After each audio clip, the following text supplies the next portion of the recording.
You are listening to episode 90 of the Game Deflators podcast. My name's John. I'm joined by Ryan. Hey, everybody, here at the Game Deflators podcast, we like to talk about games we've recently picked up, games we're currently playing, and we all float on in this week's Inflation Deflation Challenge.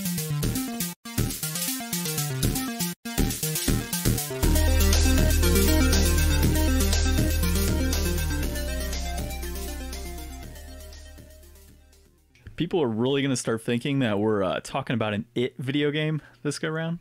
Yeah. So, dude, exciting. We are, after this, 10 episodes away from the big 100 mark. I know. It's coming soon, and we're really excited about it. I don't even think we've come up with, like, an episode 100 plan yet. No. We got to start laying some groundwork. We haven't. I kind of want, you know, that idea I told you about with StreamYards and everything? And some other, yeah. I kind of want to, maybe we do that for episode 100. That would be an endeavor to try and pull all of those people together. We could see. We could see what we could do. Yeah, we'll see what we can do on that. So yeah, this week we got quite a bit of information. So Xbox had their showcase, or Microsoft had their Xbox Series X showcase. And we're going to be comparing that, of course, to the PlayStation 5 showcase that came out. And then there's also a couple articles here that I pulled up. I don't know if you grabbed those as well, Ryan. You did not. So one of them is a week in, and Microsoft has pretty much broken its big promise with the Series X.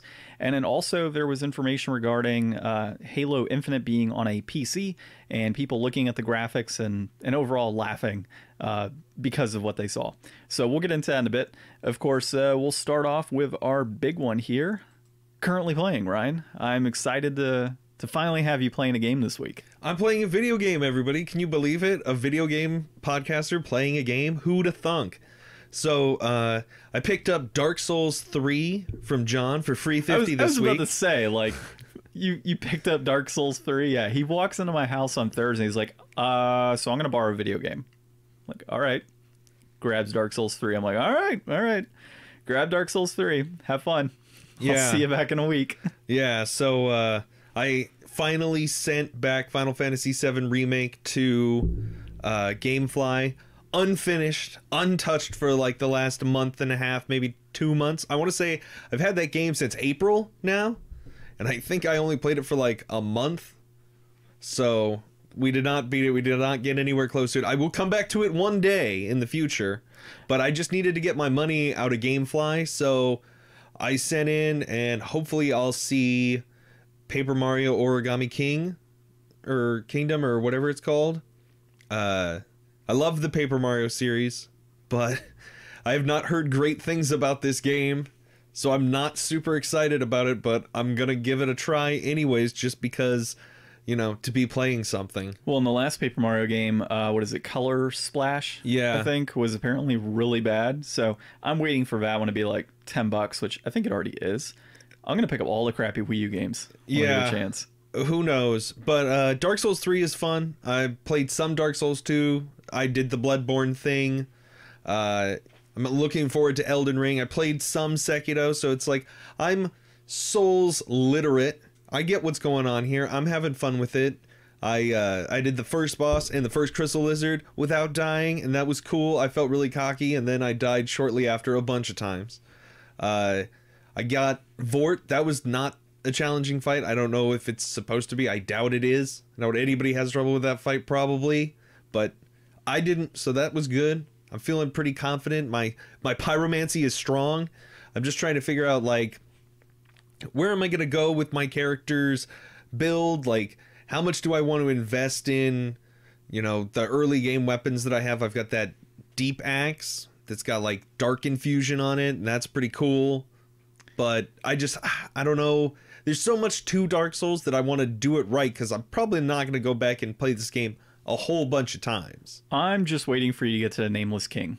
That's what I'm waiting for. Oh, well, I mean, who knows how far I'll actually get in this game, John? Oh, well, I mean, you beat Bloodborne. You could beat Dark Souls. I did not beat Bloodborne. I didn't beat the final boss. Because I thought that you had, like, the DLC or something. I do have the DLC, but it's a download-only DLC. Yeah, I know. So I don't have a way to play the DLC. So it's like I was waiting to do the DLC before I beat the final boss. Just buy the DLC. It's like $15. I'm not buying the DLC. It was a free game. I'm not buying the DLC for it. Killing me, dude. Well, you got to beat the final boss. I will eventually. There's a lot of stuff that I will eventually do, and that might be one of them. Yeah, you got to beat that game. Like that, you're so close. Yeah, there's It's like Final Fantasy 12 all over again. Story of my life. Jeez, man. Okay, well, what I gotta do is I gotta start playing freaking Persona, because we're over halfway through the year. There's only 4 months left, and I still have probably like 50 hours of that game to play. yeah, you have got to set in stone for the rest of listeners that do not inflation, deflation, but a new games resolution Yeah, with if us every anybody's year. new and hasn't been around the last couple New Years, what we do every year is we do new games resolution where we pick a game that we've always wanted to play. It's always been on the shelf, and it's like, man, I really need to play that game someday. And then we pull it off the shelf, and then John beats his in a reasonable amount of time, and I wait forever. Not last year. Last year I played Suikoden 2, and that took me a while. I mean, I was at that for a good bit. Now, Shenmue, I did beat this year, and that was pretty quick. And initially, I was setting out, obviously, let me do Shenmue 1, 2, and 3. After getting a dose of Shenmue 1, I'm like, no, not right now. Maybe later. Yeah, Persona 4 Gold Edition for Vita is my new games resolution, and I've got I played like the first 15 hours or something, like 3 months ago. You gotta get back into it, man. You gotta beat it. It's gonna be I'm the crunch time. worst. Crunch time before you know it, man. I'll be on your ass every day at your house, like knocking on your door. Have you played Persona today? You played No, Persona? I'm still playing Dark Souls. All right. So, any pickups as well outside of picking up my copy of Dark Souls? Nope, Nope. Okay. just that GameFly stuff. So I had a few pickups this week, not too many. The big one being Nintendo actually sells refurbed versions of the NES Classic on their website for $50. So I was like, screw it. Like, let me just buy an NES Classic to put in here too. So I got the NES Classic. I got, I think it's Blackstone. Yeah, Blackstone on the Xbox. Picked that up. And that's an Xbox exclusive. Looks kind of RPG-ish. So it caught my attention. It was $20. Why not? I got a replacement disc for my Final Fantasy V Anthologies game. So for whatever reason, my wife was playing it and she was having issues where it was freezing in the middle of the game. And the game looks fine, so hopefully it's not disc rot or anything like that. I do know it was resurfaced at a point in time, so it's highly possible that the resurfacing damaged that years ago. But I ended up getting a replacement disc, so hopefully she can play that now. And the last thing I got, which was pretty cool, was my copy of the Jay and Silent Bob Mall Brawl Premium Edition. So that's limited to 1,000 through limited run games, has some pretty cool collectibles in it. Don't know anytime I'm going to open it up, but still pretty sweet. And of course, we were able to do that giveaway on our social media pages recently. So if you are on social media, catch us on Twitter at Game Deflators, at The Game Deflators on Facebook and Instagram. And of course, find us on all your favorite podcast applications of Podcast Addict, Podbean, Spotify, iTunes, Apple Podcasts, wherever podcasts are found, we're there. And dude, so outside of my pickups, of course, I am still playing tons and tons of Ghost of Tsushima. It is by far, like, I hate to say it, but this might be my game of the year. Well, we're halfway through the year. I mean, there's still a lot of cool stuff to come, but you have said that some of that stuff you're more comfortable sitting on. Yeah, exactly. Like Ghost of Tsushima was a day one for you, but Cyberpunk is not. No, Cyberpunk is not. Now, I will probably play Cyberpunk, but like you said, not day one. But if you don't play it this year, you won't know if it would have been your game of the year. No, I wouldn't know that. But so far, I'm really kind of like last year was Sekiro. This year is likely going to be Ghost of Tsushima. If Ghostwire Tokyo is really good, then that'll be 3 Japanese lore type games in a row. It'll be perfect. So we'll see. But no, dude, I'm totally enjoying it. I've been doing a lot of side quests. I just finished Act 1 last night of the main storyline. So as I had mentioned last week, you've got these tales that you go through, and one of them is like this teacher of the bow. I forget his name offhand. That's how bad I am with some of these games. Like, I don't remember all the names. So basically, he's that guy in the village that's on the corner with a bow across from the other dude. Across from the other dude. So I forget his name, but regardless, he's the master of the bow, and he's got his whole thing. Then you have Masako, who I recognize her name, and she's basically out for revenge because her family was killed. And then you've got is it Kinji? I think is his name. He's a really shady sake dealer which is pretty cool. And then you've got like these crazy mythic tales as well. So during the week I played, and these are on, some of these are on YouTube as well, some of the fights that I've had, but I did three of the mythic tales. No, two of the mythic tales. No, three. Jeez, I remember three. I'm like, wait a second, how many did I do? All the battles were super epic for those mythic tales. One of them you have to get some armor. One is to get a bow with explosive material in it, or exploding arrows. And then there's another one. That would be awesome. A bow that explodes every time you shoot it. You just leave it out for somebody to grab. Exactly. Just watch that pretty bow is gonna explode every now and then. So that, and then there's like this heavenly strike move that I got, which I showed you some of that battle. And it's just, dude, it's phenomenal. Like, all of the voice acting in Japanese is great. The visuals are still awesome. The side quests so far don't feel super repetitive. Where it does feel repetitive is instances where I have to collect flowers or I have to collect bamboo or anything along those lines, but that's understandable. I would say the random Mongol battles can get a little repetitive at times when you have to do standoffs. And you really do those to kind of boost up your persona within the islands of Tsushima. So, or Tsushima Islands. So I get why you have to do that, but it does get a little repetitive at times with that component. But the stories are great, and like every single type of story I've come across so far is like super unique. One of them the other day was I had to help out this guy calls me from this village, and he's like, "Hey, one of my neighbors is going off at night. He's doing something really shady. Do you mind following him? Because I think he's meeting with bandits." So you follow him, and like it turns out that the bandits are actually protecting people, and they're taking items because they're scared the Mongols are going to raid it and destroy it. So you have like this whole side story that comes out, and it's not like I've done 5 or 10 of those. Like, there hasn't been 5 or 10 bandit good stories where they're helping the people and you're trying to stalk somebody and find out what they're doing. Like, everything feels super unique, and it doesn't, like, I've seen my wife play a lot of Assassin's Creed and a lot of her missions, and while some of them are, you know, unique in their own sense, this definitely feels different to me than, you know, a standard Assassin's Creed game.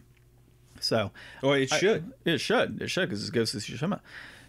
But yeah, I like it so far, and I do like the fact that you're kind of in your own world and you're not going into like the future or anything, whatever the hell Assassin's Creed has, you know, where you're in whatever situation, you're a normal person and going into that world. It's a very grounded game. It's not like Sekiro, where it's got like all this extra reality stuff in it, and it's not like really a real place or not really a real time. Yeah, this very much feels like you're making history in a sense, which is what Assassin's Creed, like, you could see how there's the theory of like a really believable setting and place, like, yes, make that like really, but with some random guy parkouring from like giant ass buildings and jumping into bales of hay, like that type of stuff is so unrealistic, it's unbelievable. And the whole futuristic component versus like I'm in the islands of Tsushima, like I am that character, there's no deviating from that, like everything I do has consequence, and it feels super fluid the whole game so far. So I'm truly enjoying it. I do think it's going to be my game of the year. We'll find out at the end of the year. Who knows? Maybe I'll play some God of War. How much longer do you think it's going to take you? Oh, I don't know, man. Like, I just finished Act 1, and I'm probably like 15, 20 hours in. I've been doing a lot of exploring. So I'm going to anticipate... You're taking your time. Oh, yeah, 100%. So I think this game's going to take me probably another 30 hours. I'd say another few weeks to get this game. And I've been playing a lot as well. So it's not like I'm putting it up, you know, for 2 hours every couple days. Like I'm straight, or even like 6 hours every couple days. I'm playing probably 3-4 hours a day of this game right now, and it's a lot of fun. So that's where I'm at, dude. All right, let's move into our news of the week. So our first article here is, well, you know what? Let's do that article first. Yeah, let's do that breaking their promise article. So basically, this article is going to be by Sean Holster of The Verge. Of course, we, for some reason, have to have a Verge article every week. So this one is 1 week later. It looks like Microsoft is already breaking a big promise with the Xbox Series X. So one of the big things they said is that the Xbox One would be supported for quite some time afterwards. You'd have games that were released on the Series X as well as on the Xbox. And a weekend, they're already pretty much saying, yep, there's some games that are not going to be on the Xbox One from the next generation. Yeah, it's not clear. So, in the article, he kind of breaks down at the end of a lot of these trailers, we saw the, plastered below the title for Xbox Series X, Windows PC, leaving out Xbox One in there. But one of the things I did notice too, though, is it said Xbox Series X optimized as well for some of those games. Yeah, there was a few different things that they said, but most of the slides did not say Xbox One. So he kind of broke it down into three possibilities in the article. So either Microsoft broke their promise and they're not going to have a lot of support for Xbox One with new games, or that 6 out of the 9 next-gen exclusives Microsoft showcased today won't arrive until 2 years after launch, because that's kind of the window they were looking at. So these could just be some really early teaser footage that we'll expect to see, announcement launches for in E3 2022. Or somebody screwed up and they just did not put also on Xbone at the bottom of those. Well, I think one of the key things you have to think about here is in that showcase, you're focusing on the Series X. So I could see it being one of those situations where, yeah, we're not going to show Xbox One support on there, because why would we? We're showing the Series X off. Totally get that piece. Now, the other thing to factor in is a lot of those said Game Pass as well. So they don't necessarily need to have a physical distribution on the Xbox One. It just needs to be playable on the Xbox One. So if it's through Game Pass, that's your option. Okay, yeah, you want to play it on the Xbox One? You got to play it through Game Pass. I could totally see that being an option as well. Well, and there could be some delay. They have a tweet quoted in here from Aaron Greenberg, saying that future first-party titles are developed for Xbox Series X first, not saying those games won't ship on Xbox One, only that we are leading with the Series X, and each studio will decide what's best for their game community when they launch. So, if they're developing all this stuff for Xbox Series X, and they want it to run on Xbox One, like, they're going to have to do the whole development, and then they're going to have to go in and crank all those sliders way down, and then, do whatever else they need to do and re-release it. Like, it's so weird that they have to, some of these games are going to be demade. demade. They're going to be HD demasters. That's actually pretty funny. Leaving the Microsoft to demaster stuff. Right. So yeah, I mean, I can see that being an option as well. I really do think that the Series X development of these and then having them through a Game Pass on the Xbox One is probably more of the route they'll go. It doesn't make sense to try and release games for the older generation physically when you're going to have your Game Pass as a big push anyways. Plus the PC component of this too. I think every single game that was shown also said available on PC. So, and we'll get into that here in a bit. Anything else you want to mention from this article in particular before we jump into the Xbox showcase? I mean, down below it has, at the bottom, there's a full list of the games and sorted by the console title cards that they said that they would support. So they do have like the definitive list of which ones had which logo on the bottom. And I mean, there's still a bunch of stuff that's going to be good for Xbox One. Psychonauts 2. Well, we'll get into more of this stuff later. We're going to be talking about the games specifically. Okay, well, I mean, this is a good list that we can run off of, really. But okay, so we'll just tie this into the other list and go straight in? Yeah, let's go. You know what? Let's look at the Polygon list that we got here. Okay, so we got a Polygon list. And this list was created by Maddie Myers, so she didn't really create the list. She just kind of pulled it. Assembled the list. Assembled. Based like on any good Captain America. And then left it for us to discuss in proper order, hopefully. So everything announced at the Xbox Series X Games Showcase. Well, what'd you think of the whole showcase? Yeah. So I was gonna mention that. So the showcase as a whole, I actually was kind of excited about it, believe it or not. Like, as a big Sony fanboy, seeing all of those games that will be available for PC, so I don't have to buy an Xbox but still enjoy it, was awesome. There's quite a few games there. I'm like, I want to play these, like, for sure. Yeah, I don't know what happened. I was just talking to John about this the other day, but like, we've obviously both been so pro PS5 this whole time, and the Xbox has just been staring me in the face the whole time. And suddenly, after this showcase, I had a realization that, like, I think I'm definitely going to get an Xbox before I get a PS5, because I hate the way the PS5 looks and I want to get the slim one eventually. That's a big reason. But yeah, there's a lot of good looking stuff in here.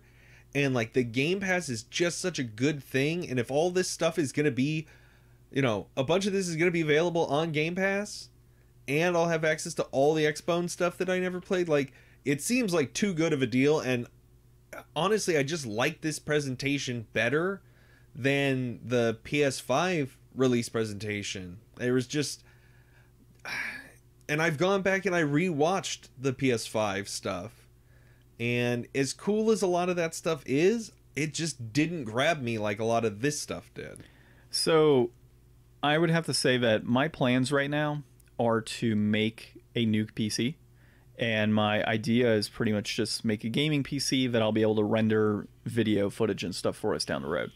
So with that being said, if I have a good gaming PC, I'll be able to run a lot of this stuff. Yeah. No issue anyways. So that's, you know, kind of the take I'm going with this is I want to get a new PC anyways. Maybe I get the Game Pass at $20 a month so I can enjoy some of the titles that I saw that I really want to play that maybe aren't available on the PlayStation 5. And then get the PlayStation 5, of course, because of the backwards compatibility piece of it, as well as if there's a wireless VR headset that gets announced at some point in time too, so I can finally play these VR games behind me.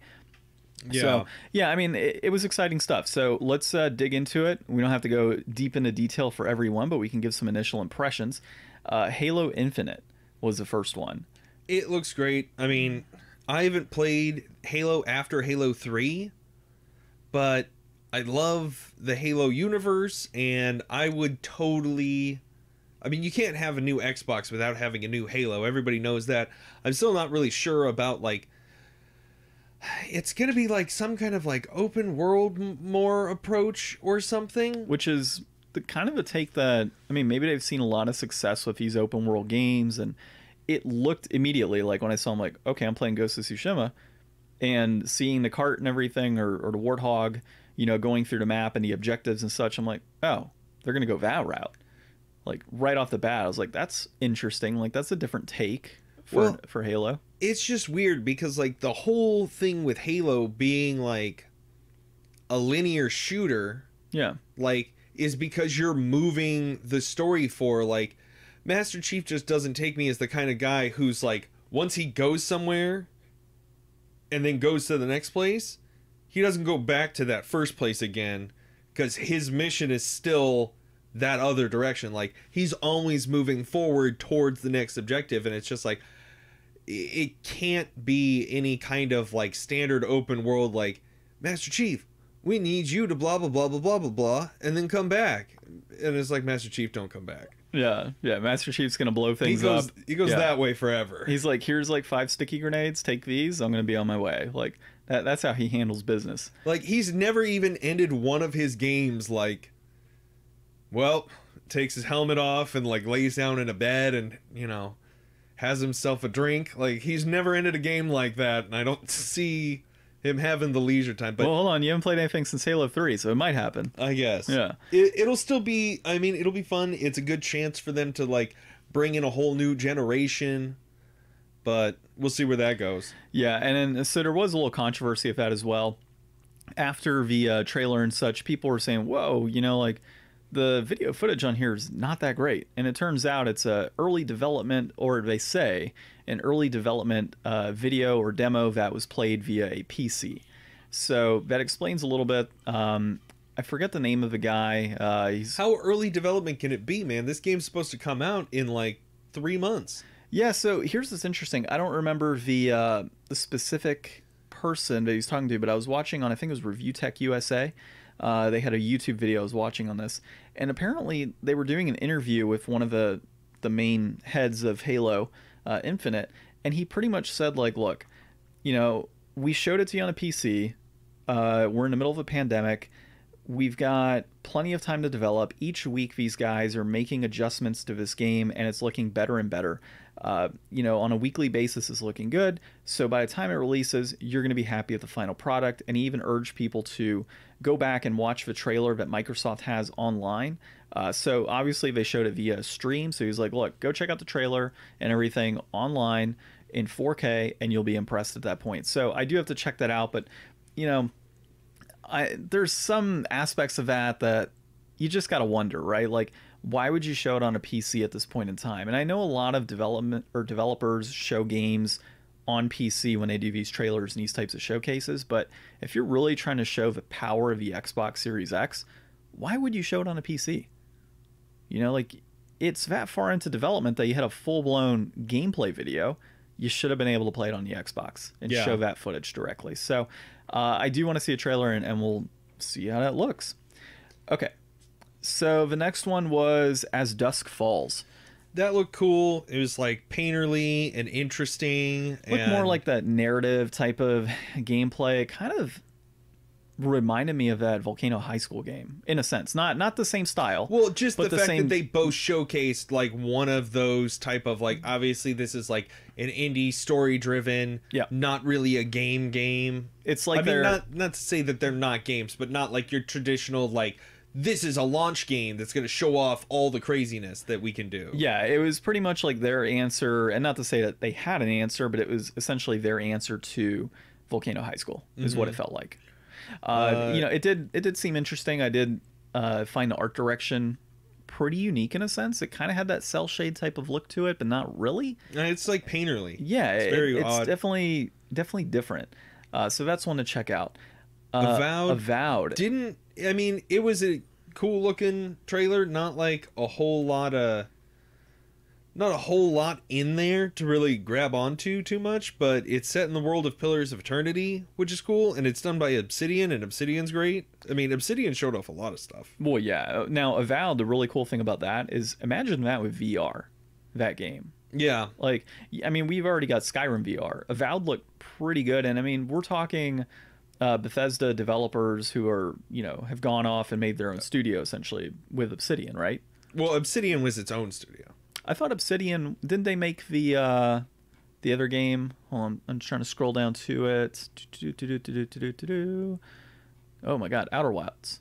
Or Outer Worlds, sorry. Yeah. Yeah. Obsidian, from what I remember, is developers that made Fallout New Vegas, correct? Yeah, but they were doing stuff before that. Yeah, I know that. But what I'm saying is that it's that brainchild. They've taken that same same methodology that they've had for years, and you know, those are the guys that produce some quality games that are in Obsidian.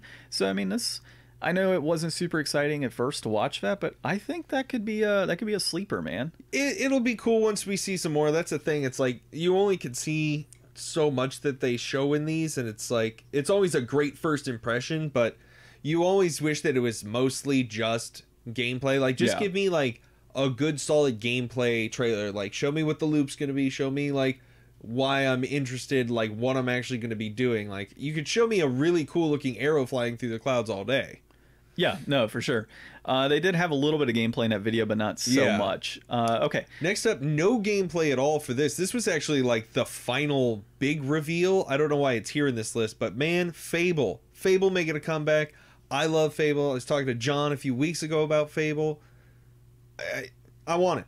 I've been thinking about like, man, I would love to play Fable, and they answered me. Like, there we go.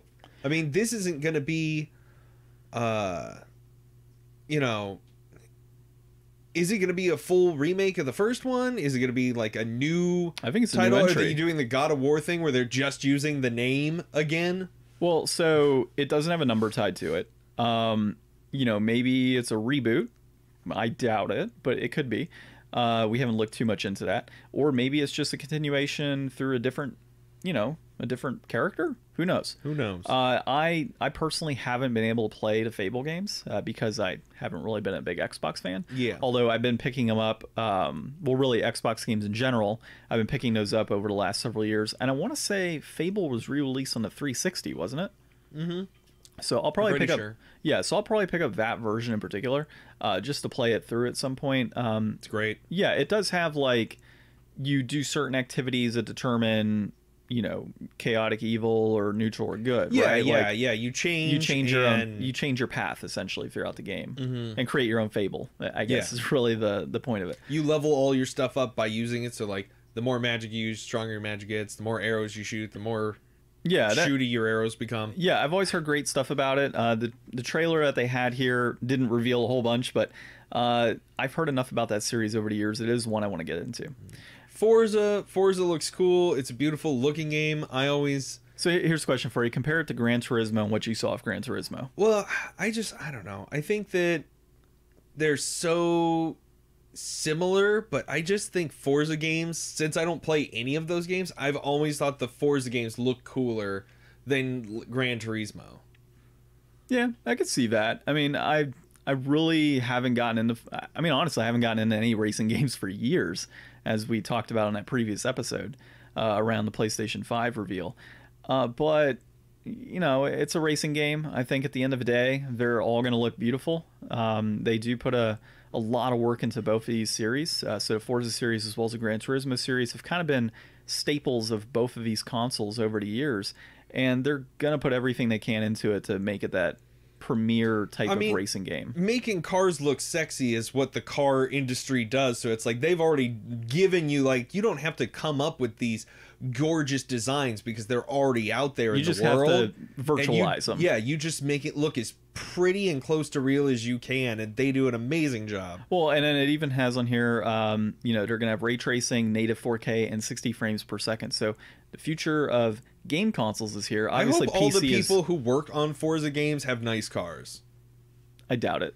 I do too, but I wish they did. Yeah, so, you know, the 60 frames per second, it's sad to say, but, you know, the future's finally here for, or really the past is here for game consoles, because PC's been at this for a long time. Yeah, 120 is the new... Yeah, that's like the new standard. Did you see the Ori optimized for 120? Yeah, so sick. All right, The Gunk, from the creators of the SteamWorld series. I have SteamWorld Dig 2, I think, on Vita, and I've never played it. It was like one of the PS Plus games one month, and they're supposed to be really good. This game looks fun and interesting. You've got like it's your like reverse sucking arm. Yeah, it's like reverse Super Mario Sunshine. Yeah, you're sucking stuff up instead of splashing water on everything, cleaning up the world. Yeah, it looks cool. Yeah, fun style game. So this is one of those that really did catch my attention, and I'm happy it said PC.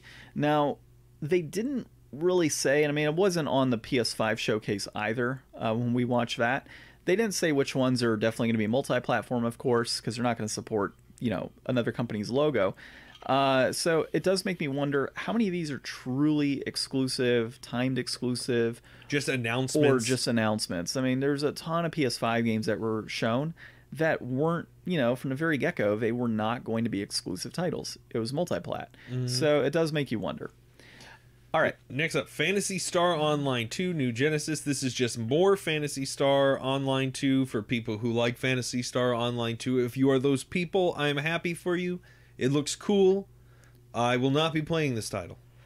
I will not either. Now, one title I do plan on playing is Stalker 2. You knew about this. Oh, yeah. I'd never heard of these games. So we're watching the showcase together, and I look at what's going on. I see Chernobyl, and I look at Ryan and go, no, Stalker? And he's like, what the hell, Stalker? Dude, this is an amazing series. Like, it's just great. So I didn't get to finish the first game all the way through. I did get pretty far years ago, and it's just one I never did get to revisit. I'm going to be revisiting Stalker at this point. So it's like this, I wouldn't say post-apocalyptic, but kind of. Pretty much everything. It's like a radiation waste field set in Russia. And it's a shooter. It's and very Metro-esque. Yeah. So Ryan immediately said Metro, and my guess was on Stalker right away. And so, yeah, the fact that I saw Stalker 2, I was like, dude, I've got to play this. So when I saw that little on PC as well, I'm like, all right, this is kind of locking me in here for these Xbox games moving forward. You know, and they're, if you think about it, I'm kind of their target audience in a sense with that, you know, and they're doing a good job on that. I don't plan on buying an Xbox, but if I can purchase their game and play it on one of their computers and have Windows, then that's a win for Microsoft in the long run. Okay, the next one, which you thought was really cool, was State of Decay 3. I thought it, I mean, I've never played any of this State of Decay series. They sound interesting. They look like, this trailer looked good. I was, the more I watched this presentation and started to come around to the idea of actually wanting an Xbox potentially, the more I was like, oh wow, you know, these are, you know, good looking stuff, and some of these games are presented with like, you know, I don't remember if this one had like the in-game engine, like recorded in-game footage or something. I think the Forza one definitely had that, but it's like, I don't know, the game's just, I don't know. I don't know. You don't know. State of Decay looked pretty cool. Yeah. I like you, man. I don't know anything about the series, but like for some reason I'm really interested in that. Knowing nothing about it, like not even any gameplay in the trailer, just like a ravenous deer zombie thing and some chick with a crossbow, and I'm like, yeah, okay, I didn't know that this was what I wanted in my life, but apparently it is for some reason. It is. I mean, here's the really cool thing about this showcase, man, is like you and I play a lot more PlayStation games over the years. Like you had a 360 at one point in time, so you played some of that, but Yeah. I've been Sony all the way for many years and have only recently started to get into Xbox titles. And some of these games, like when you see State of Decay 3, it's like, whoa, Have you hold on. beaten an Xbox game? Yeah, I believe so. Well, the Halo series, Okay. Halo 1, 2, and 3. So I played those over the years, and the Gears series. I think Gears of War 1 and 2. So I haven't really delved too much in those since really the 360 days. Mm-hmm. And the only reason I even beat those titles was because my buddy had a 'Cause it's 360 multiplayer. and it was multiplayer. So Yeah. yeah, we played it together. So yeah, State of Decay. This immediately got me thinking, wow, there's like so many games that I probably missed out on and have missed out on the Xbox that now I want to go back and play. So I'm super stoked to have the 360. Game Pass will be a good option for that moving forward. And yeah, I'm definitely stoked to get into some Xbox games. All right, next up, Tetris Effect Connected. Now you can play Tetris with other people. Well, you've been able to play Tetris with other people. Right, yeah, but now you can do it again. Okay. And it's Tetris. And it's effective. And it's effective, yeah. It's super effective. We'll skip over that one. All right, Warhammer 40K Dark Tide. Yeah, I Look, it's a 4-player co-op game. It's gonna be in 4K. it should be in 40K. It should be in. It's so bad.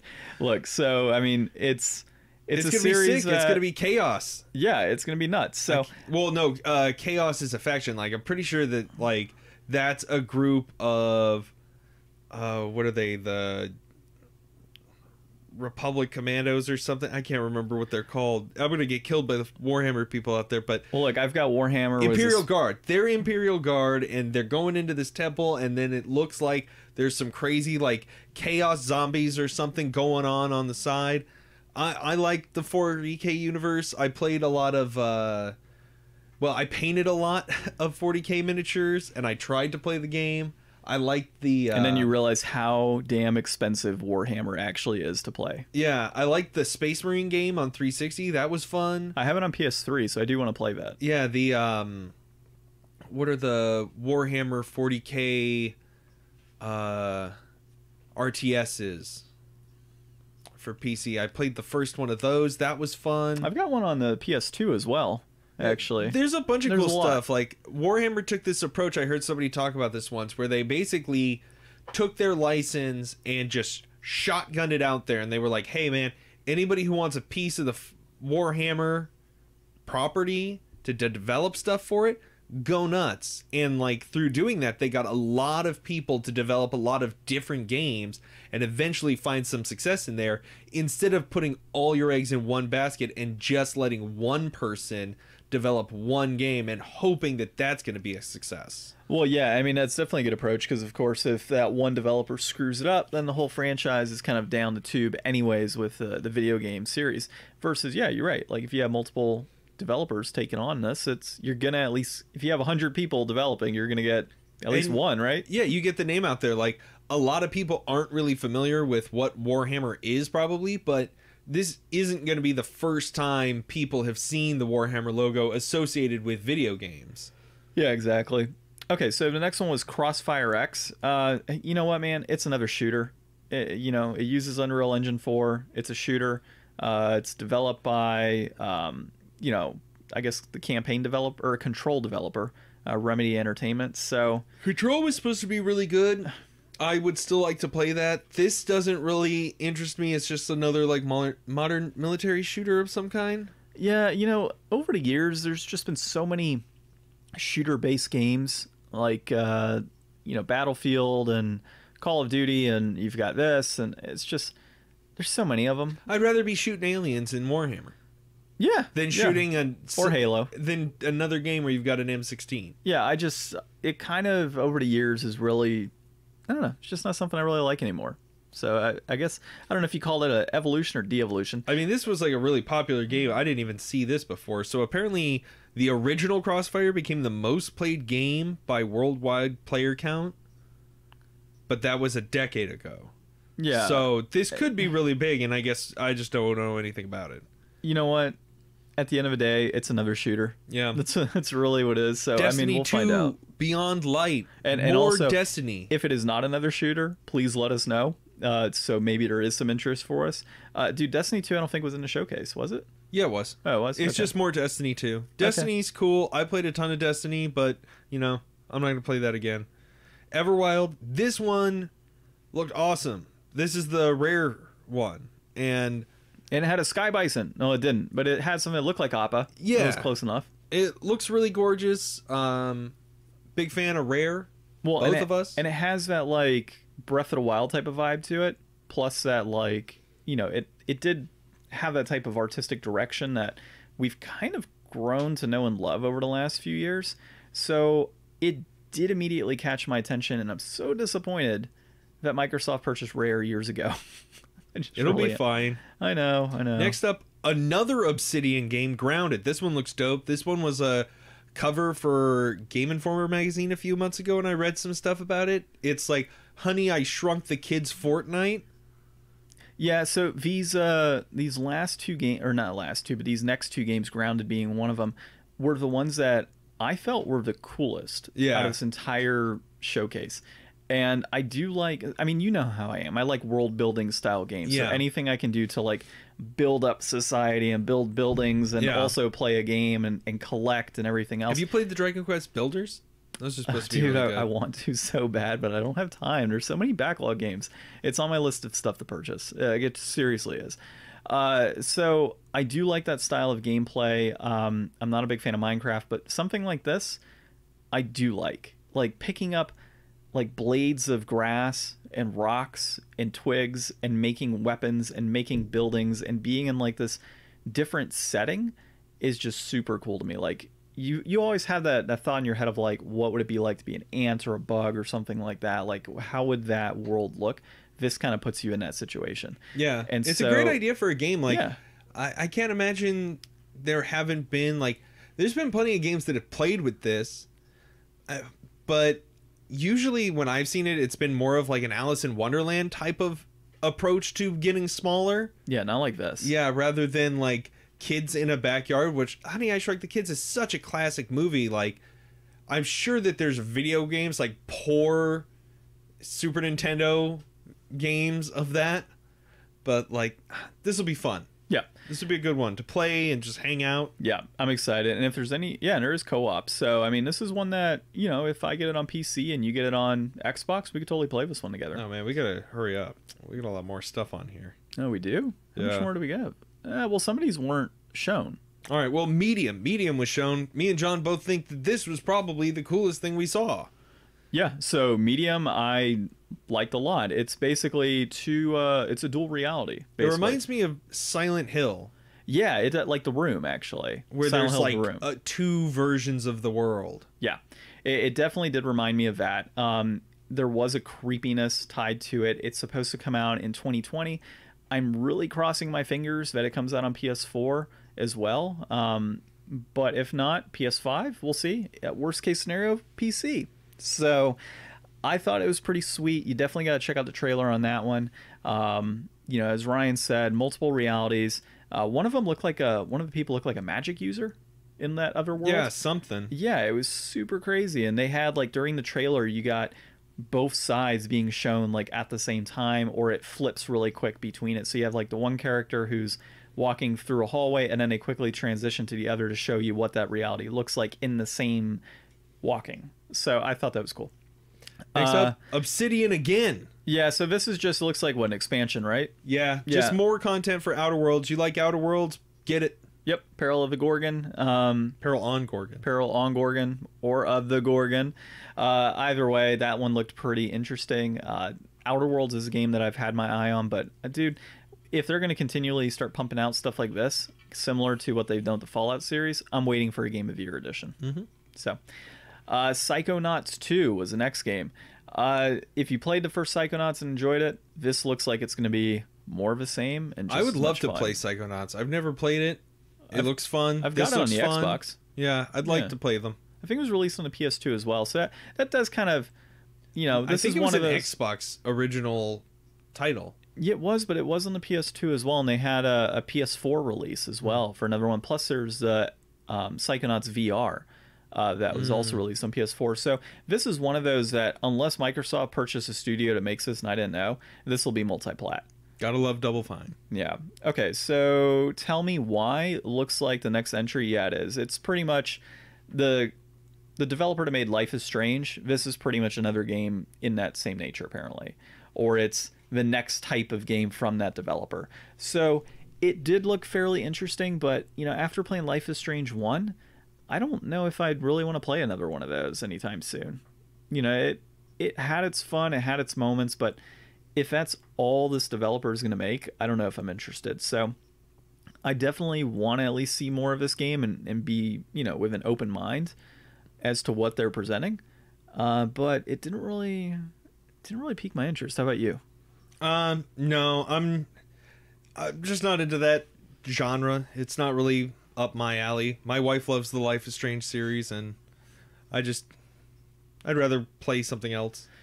I don't think this one was in the showcase, but Balan Wonderworld is on the list I'm here. looking at the trailer right now. It's supposed to be an action platformer, theatrical type base that's set in a land called Wonderworld. So that's by Square Enix. It's a platformer where you wear different suits to become different things to do different stuff, Yeah, so Mario. No, just kidding. but by Square Enix. Yeah. Dragon Quest XI S Echoes of an Elusive Age Definitive Edition. So yeah, we So knew. many subtitles. Yeah, for sure.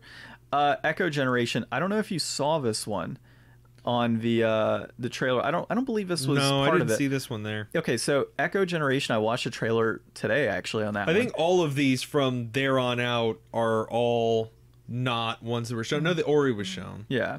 So if you haven't seen Echo Generation, check that out. Like it kind of felt like Earthbound in a way, like a pixelated next gen Earthbound, and it had some really like synthetic type music going on in the background, and it's like it's a turn-based adventure game. So you've got like RPG elements tied in on there.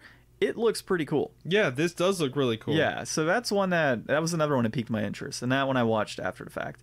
And then Ori, Will of the Wisps. That one they actually showed what was released in the past, and then what was going to be on Xbox, and showed the frame rates and how that's going to be different. Yeah, it looks So- crazy. Yeah, so that was really cool. And the Ori games so far, I mean, there's Nintendo Switch has one, and then the second one was released on the Xbox One.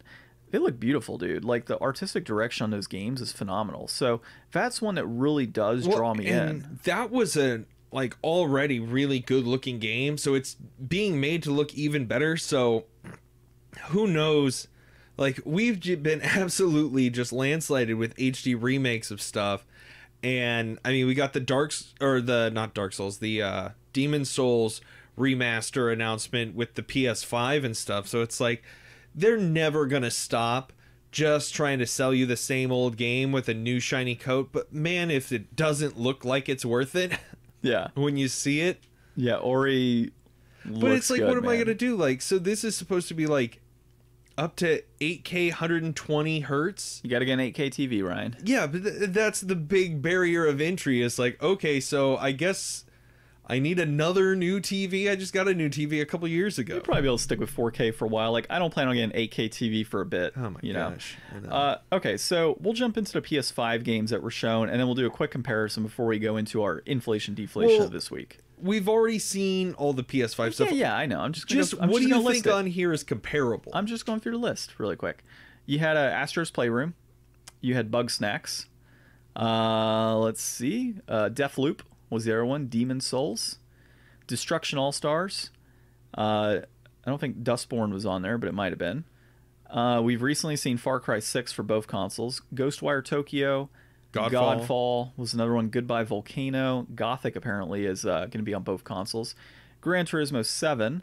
We don't care about GTA because it's, GTA. Hitman 3 is supposed to be on both. Horizon Forbidden West. I keep wanting to say Zero Dawn. Kenna, Bridge of Spirits. Little Devil Inside was another one. Avengers. That game looked so good. I forgot about that one. Marvel Avengers. Marvel Spider-Man. Miles Morales. A recent one that we just saw in here, Marquette, which is a first-person puzzle game. Marquette. Yeah, Marquette. So I keep thinking Marquette is at college. So I want to see that one, see how it looks. NBA 2K21, we already know that was going to be on both. Oddworld was another one. Let's see, what else do we got? Pragmata. Project Athea was another one. We had the, was it Remembrall, I think? What was the name Returnal. of it? Returnal, yeah. You see, the name sucks. Village. Resident Evil 8, yep. And then you had Ratchet and Clank. Let's see, Sackboy's Adventure. Just going down the list. Stray was another title that was shown. So this list that we have here, this is huge. The PS5 games list we know on of. Tech Radar. Yeah. So, and that's all. I just really covered the ones that were at the showcase and the announcement. So, based on both of those announcements and what was shown, honestly, I would say it's kind of like equal for me at this point.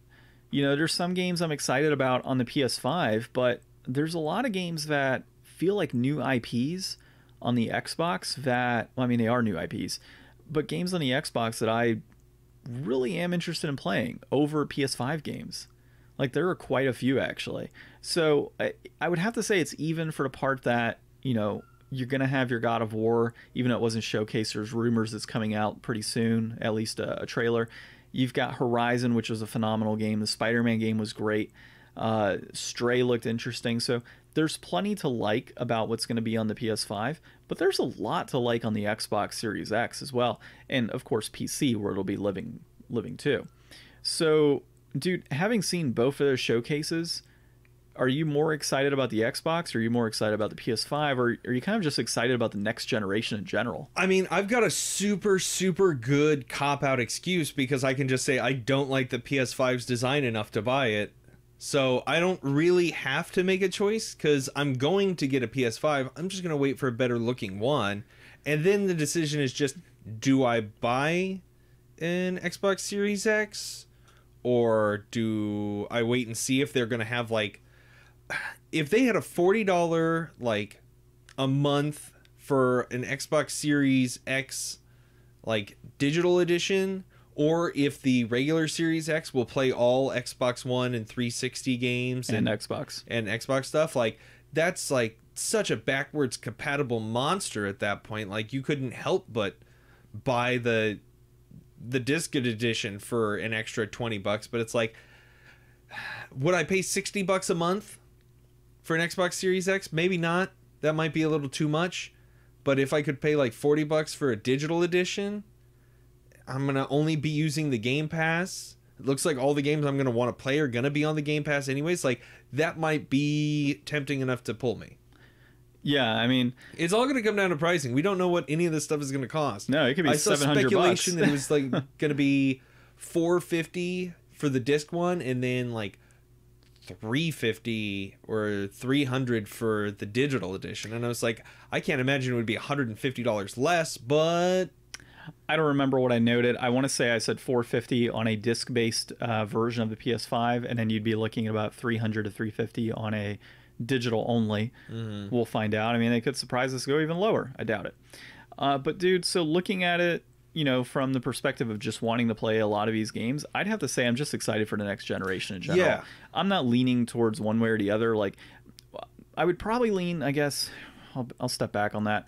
I would probably lean towards PS5 only because of the backwards compatibility component of it, and having so many PlayStation 4 games as is. Yeah. That's where I would step in and play or buy a PS5.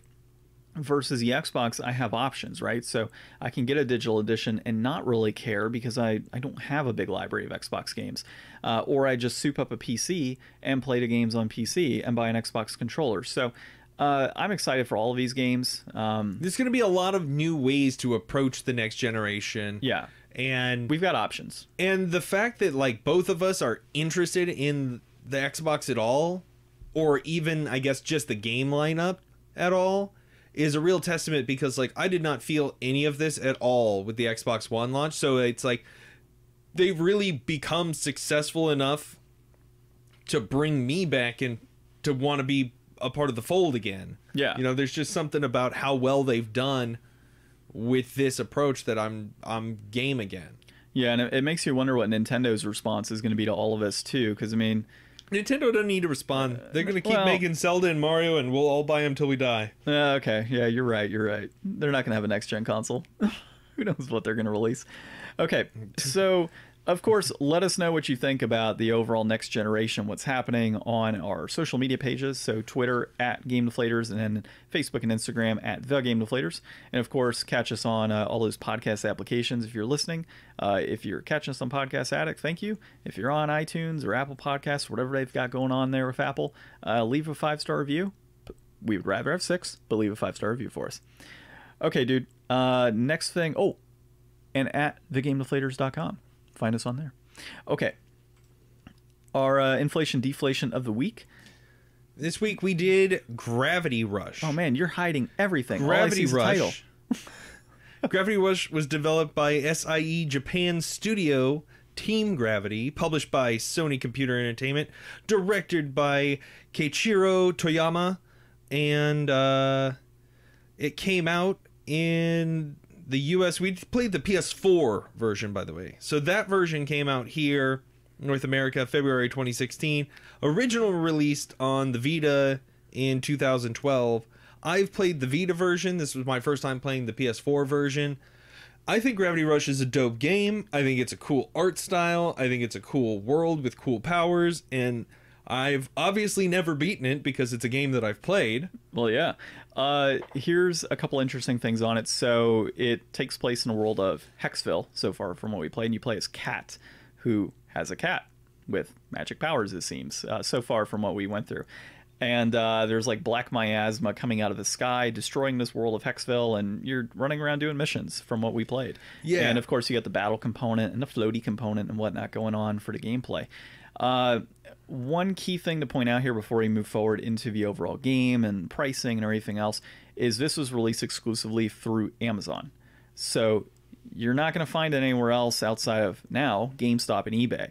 Amazon made, I think, 2 runs of this, and that was it. So we're talking a super limited run, like truly a limited run of a game that didn't have a whole lot of popularity. And then obviously when Gravity Rush 2 came out, people started looking back at Gravity Rush 1 and figuring, oh crap, I can't buy it on Amazon anymore, me being one of those people.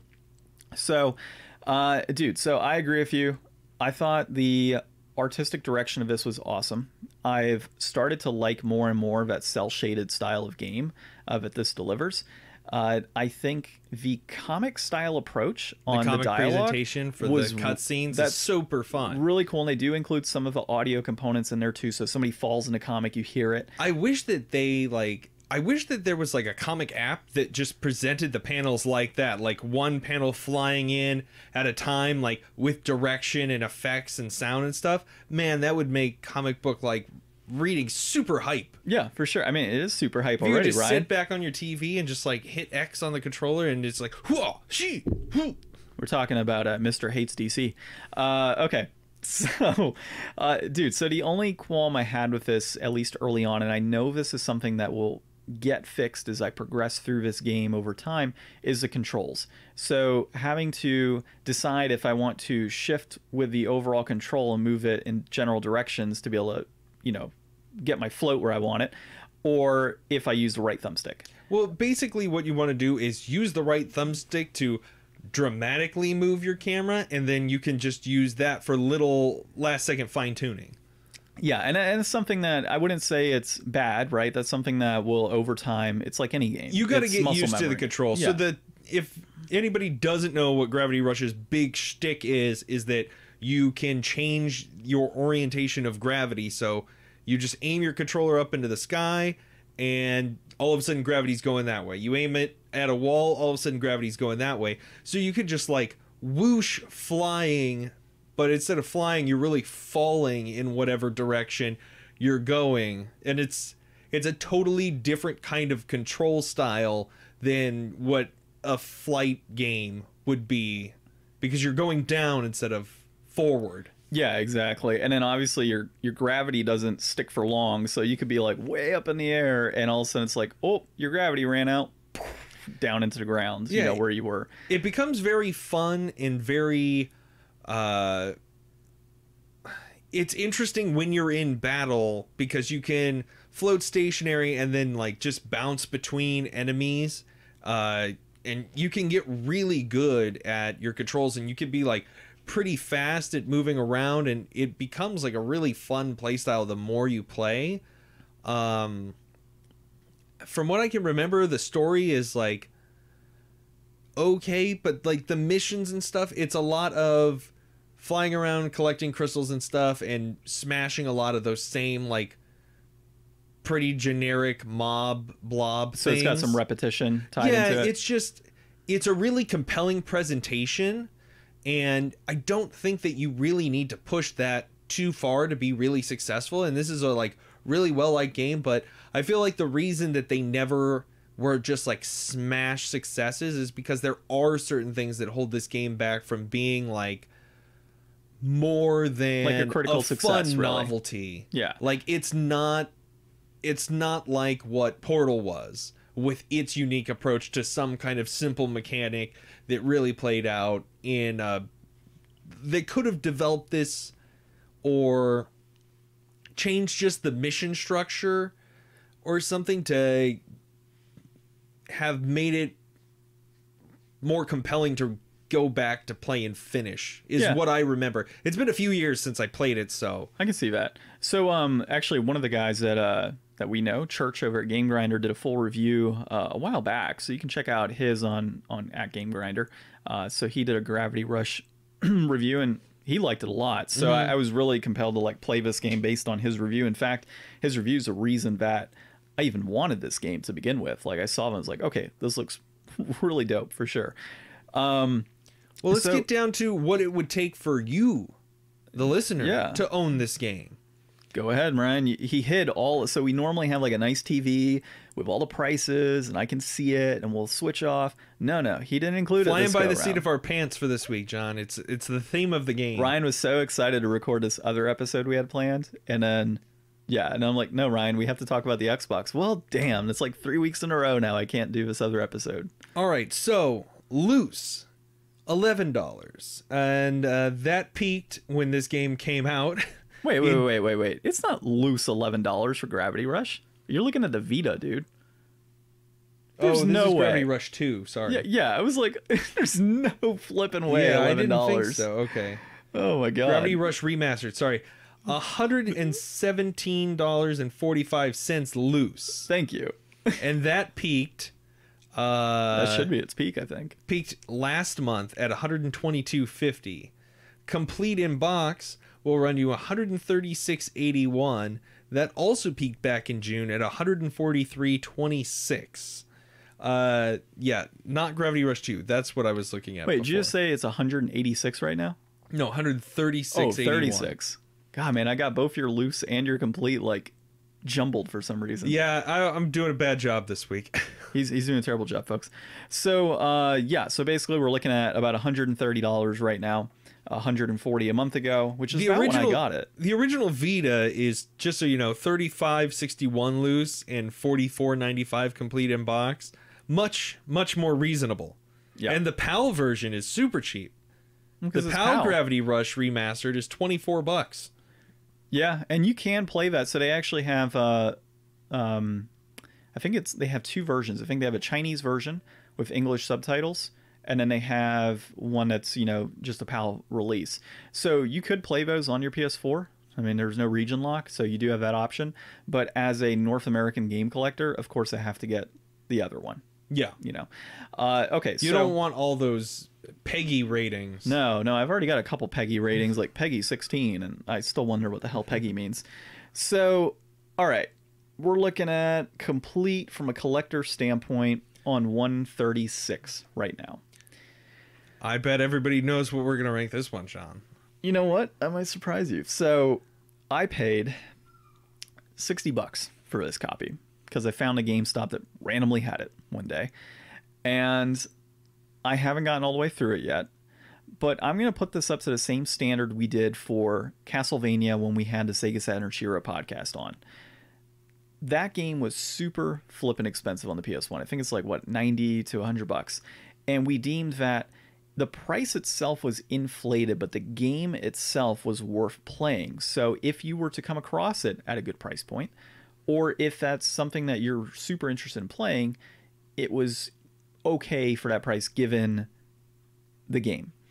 I would say something like this, the nature of this game and the history behind it, in it being an exclusive for Amazon, not a super high print run. I really want to see the final like numbers of how many were made, to be honest. But it's not like this game has millions of copies worldwide, not even hundreds of thousands of copies worldwide that I know of.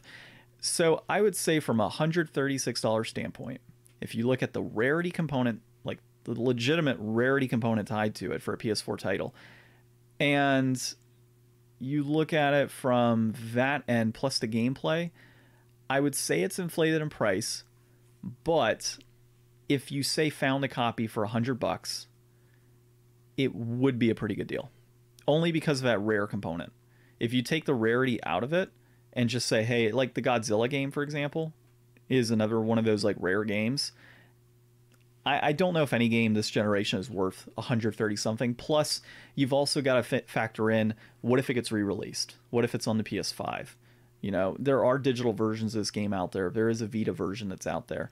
You know, there's other ways to play it. So, you know, if you're looking at it from a collecting standpoint, sure, 130 seems reasonable given that where it's at. But I would still say it's inflated. I mean, this game spent most of its life under the $100 mark. Yeah. Like, I just think I think it was only after like Gravity Rush 2 that the game started to go up in value. Well, it started to go up in April. Like, this looks more like the COVID bump that a lot of games have gotten, because it's really only spiked up just after this, after being, you know, for the last 3 years peaking at like $86. Which is still kind of pricey for a PS4 yeah, game, but if it's you think about it. $50 cheaper than what it's at now. I'm saying that this is inflated, and eventually it might keep going up. Like, this might be your best entry point if people are going to realize that they want to keep this game and don't want to sell it, and it's going to just get more expensive to find. This might just be it. This might be the best it's ever going to be. The Vita is a great option. That's what I played mostly on. And I would advise just getting the Vita version over this. And here's the thing, too, to factor in on this. It's a PS4 game. It was Amazon exclusive. It was remastered from a Vita game. No, I get all that, but I still think it's inflated. No, I get that. What I'm saying is, are they even going to consider making this on PS5 or any future console? No, I don't think so. No, exactly. So, you know, there are other versions. You've got the Chinese version. You've got PAL. You've got Vita. You've got other entry points. If you are looking at this from a North American collector standpoint, then yeah, you're right. This might be a good entryway into that. I don't know how much a COVID bump is really affecting PS4 games. I don't think it's affecting it that much. I mean, that's when this happened. It was April 2020. Well, yeah, I guess so. Regardless, it's expensive. It's inflated. It's definitely up there, and yeah. So you're uninflated. I'm uninflated. The game's inflated. Inflated. But definitely check it out. There are digital releases of the game as well, so you can get it super cheap. Okay, dude, our next episode that we're going to be releasing is going to be a PS1 based episode. So we are going to be playing Ray Crisis next week on the PlayStation 1. Definitely give us a listen. That should be a game that we can get through quite a bit next week. So I'm definitely stoked for that one, and we'll see if it's really worth that. What is it, $140 or something? 150. 150. I picked that up recently, so that's part of that massive game collection I picked up not too long ago. That happened to be one of the titles in there, and I think I had a copy of it, as a matter of fact, like a second copy. So that worked out. Okay. Well, that being said, man, this has been episode 90 of the Game Deflators podcast. My name's John. I'm Ryan. And thanks for listening.